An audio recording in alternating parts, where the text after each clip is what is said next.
Olá pessoal, tudo bem? Hoje nós começamos os nossos estudos sobre layout. Vamos falar sobre proxêmica, setores e fluxos. Estudos psicofísicos mostram que tanto a distância excessiva como a proximidade excessiva entre as pessoas causam desconforto. O cálculo do limite de conforto entre as pessoas em um ambiente chama-se proxêmica. A proxêmica é uma regra relativa, pois os valores podem variar consideravelmente devido a fatores individuais e culturais. Então vamos pensar em alguns exemplos para aplicar esse conceito.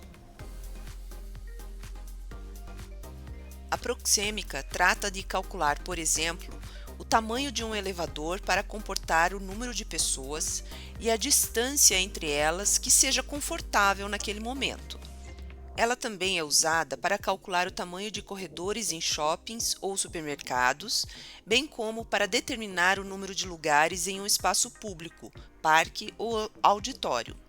Enfim, ela é usada para diversas finalidades na avaliação da distância entre as pessoas. Por que eu digo que ela é relativa?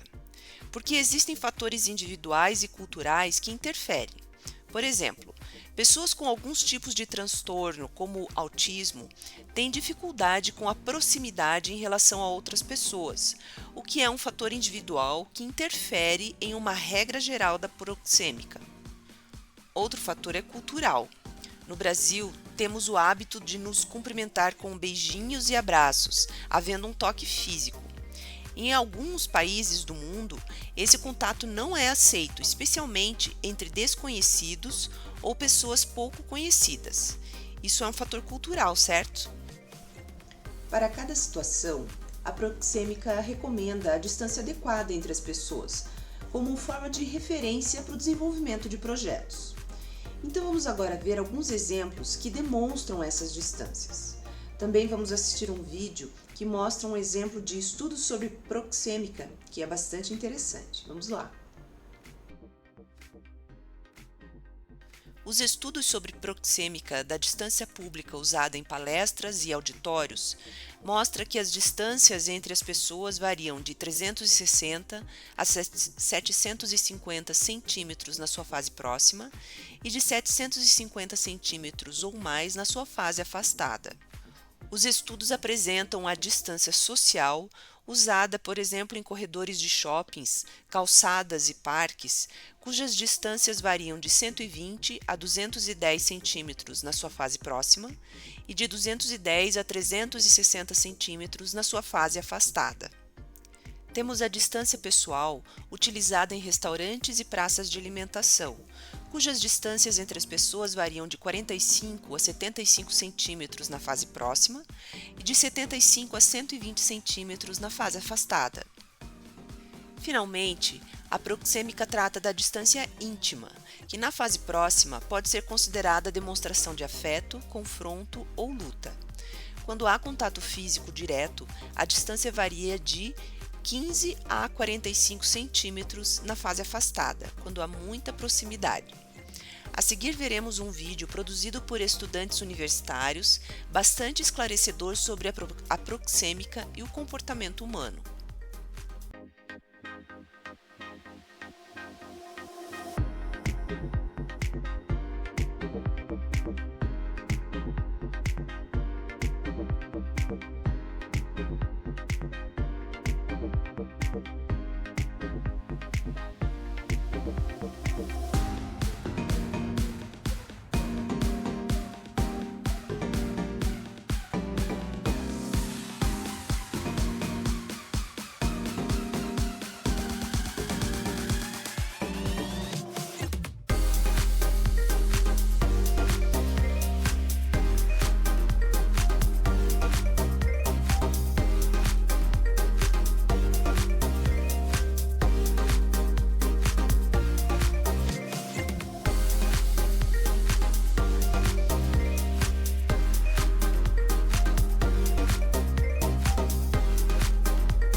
Nós utilizamos a proxêmica para desenvolver projetos de ambientes e esses projetos são criados a partir de um layout.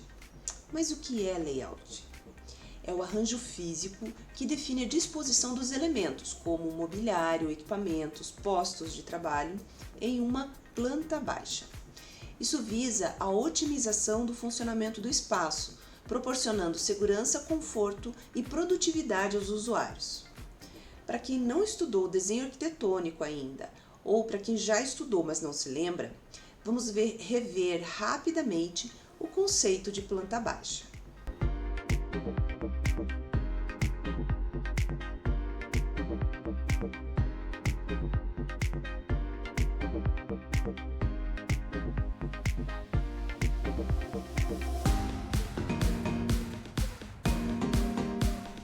O desafio de criar um layout ou projeto de design de interiores é grande, principalmente porque as necessidades de espaço são maiores do que a disponibilidade na maioria das vezes.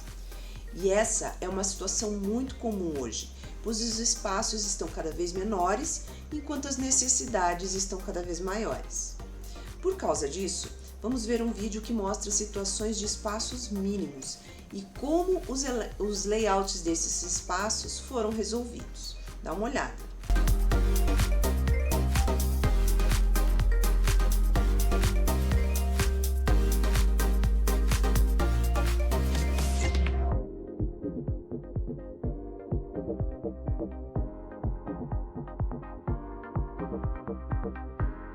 Para morar. São formatos como esse aqui. Um apartamento de apenas 14 metros quadrados, ou seja, no mesmo ambiente onde estão a sala de TV, a cozinha, olha aqui, e o banheiro, há também um quarto, que olha, eu vou dizer que ele nem é tão apertado assim não, porque a parede aqui se move. E atrás, escondida, está a cama. Bom, olhando assim, por esse ângulo, parece até que a gente ganhou mais espaço, né? Para desenvolver um bom layout, é necessário considerar as medidas dos espaços, as necessidades das pessoas, a setorização e os fluxos. Mas o que é setorização? Os setores dentro de uma residência são regiões do espaço que possuem a mesma função ou uma função similar. Eles compartilham a mesma intensidade ou o mesmo tipo de fluxo de pessoas, ou um grupo específico de pessoas que utilizam aquele espaço. Na setorização, os cômodos com a mesma função devem ser localizados perto uns dos outros, pois esse é o caminho mais eficiente para organizar os espaços nas residências. A setorização é dividida em 3 setores. O setor social, onde estão as áreas de convivência, como salas, churrasqueiras e varandas. O setor íntimo, que são locais de maior privacidade, como quartos e banheiros. E o setor de serviço, que são espaços para a realização de tarefas diárias, como cozinhas e lavanderias. A separação entre esses setores ocorre por pavimentos diferentes, por espaços entre os setores chamados de vestíbulos ou pela separação por mobiliários ou paredes. Vamos discutir mais detalhes sobre cada setor a seguir com os exemplos. A área social é destinada à socialização e deve favorecer a convivência entre as pessoas. Fazem parte desse setor o hall de entrada, o lavabo, o living, a sala de jantar e a sala de jogos.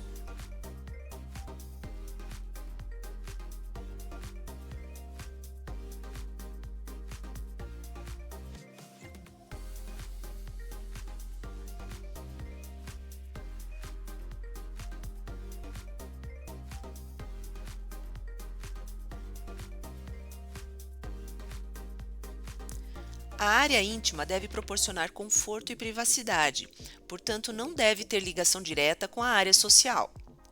O espaço destinado ao descanso deve ser tranquilo, relaxante, prático e confortável. Também fazem parte dessa área os espaços de convivência íntima da família. São ambientes do setor íntimo, os dormitórios de vários tipos, de casal, solteiro, crianças, adolescentes, bebês e para hóspedes. Também fazem parte os banheiros, a copa e a sala íntima.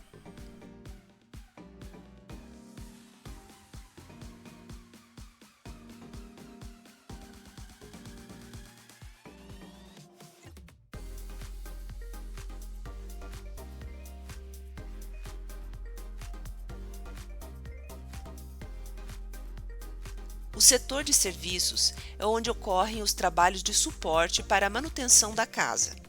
Seu layout exige funcionalidade e praticidade.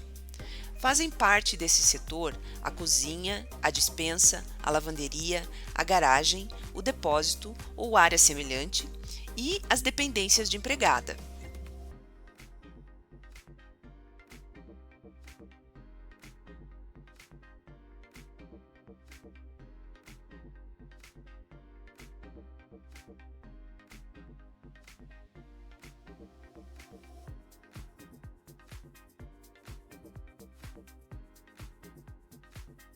O escritório ou home office pode fazer parte de qualquer setor. Se o morador recebe clientes de fora, o escritório deve integrar o setor social, ficando próximo à entrada da residência para evitar que o cliente precise entrar na casa para ser atendido.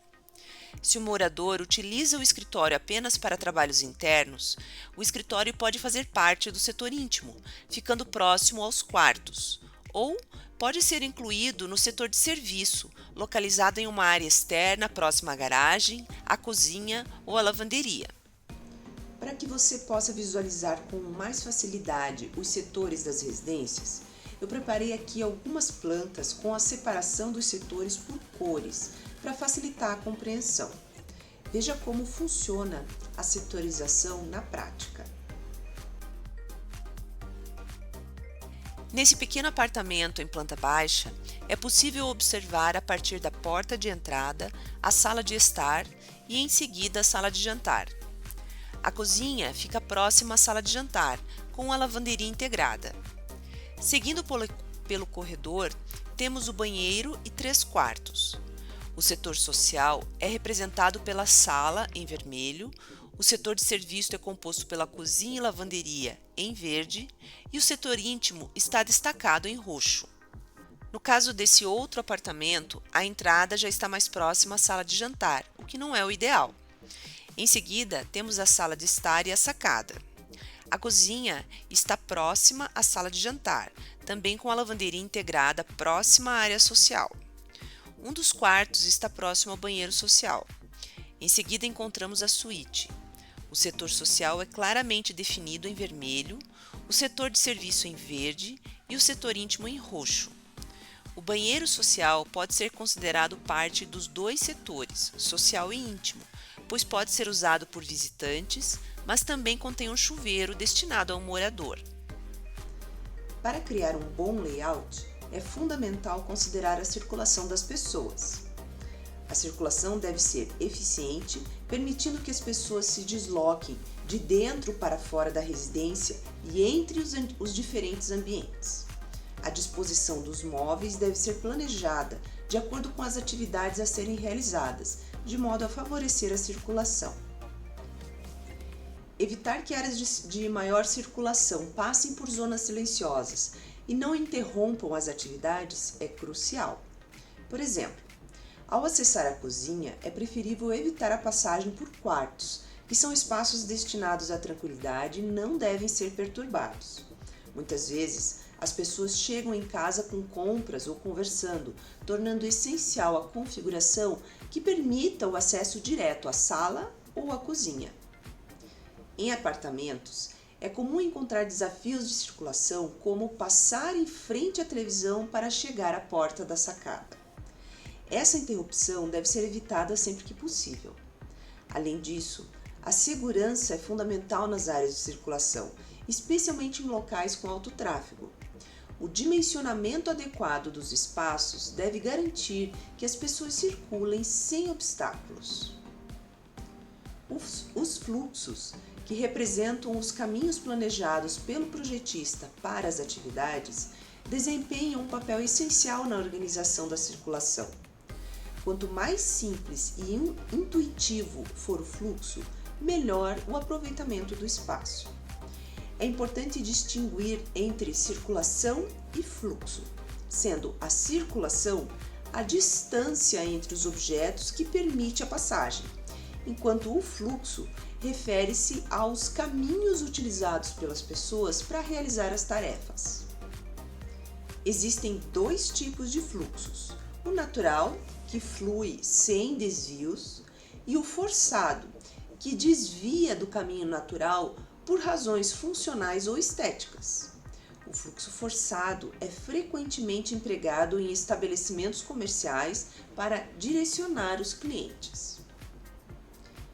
Resumindo, ao planejar um layout, é essencial considerar a circulação e simplificar os fluxos para garantir o funcionamento eficiente dos espaços. Neste apartamento em planta baixa, encontramos a cozinha próxima à entrada, seguida pela sala de estar e sala de jantar. Há apenas um banheiro e 2 quartos. Um morador teria acesso a todos os ambientes da casa. Um visitante, por outro lado, teria acesso apenas ao setor social e ao banheiro. Um prestador de serviços teria acesso ao setor de serviços e ao banheiro. Em outro apartamento de maior dimensão, existem 2 entradas, uma entrada social pelo elevador e uma entrada de serviço pela cozinha. No setor social, além da sala de jantar, sala de estar e lavabo, há uma grande sacada com outra sala e uma cozinha gourmet. A cozinha é espaçosa, com uma área de serviço separada e um banheiro de serviço. Na área íntima encontramos 4 suítes. Um morador poderia acessar ambos os acessos conforme sua necessidade e conveniência, circulando por todo o apartamento. Um visitante teria acesso apenas ao setor social, incluindo a sacada. Um prestador de serviços não teria acesso nem visibilidade das áreas sociais e íntimas da residência, devido à presença de um banheiro de serviço que restringe seu acesso a esse setor. Bom, pessoal, com isso nós encerramos essa aula sobre proxêmica, setores e fluxos. Nós estudamos sobre a proxêmica, que trata do cálculo do limite de conforto para a proximidade entre as pessoas num ambiente. Vimos também que os ambientes da residência devem ser organizados em setores, com espaços agrupados de acordo com suas funções e tarefas. Finalmente, vimos que os fluxos são importantes para a definição dessa organização, pois eles representam os caminhos planejados pelo projetista para a realização das atividades nos ambientes.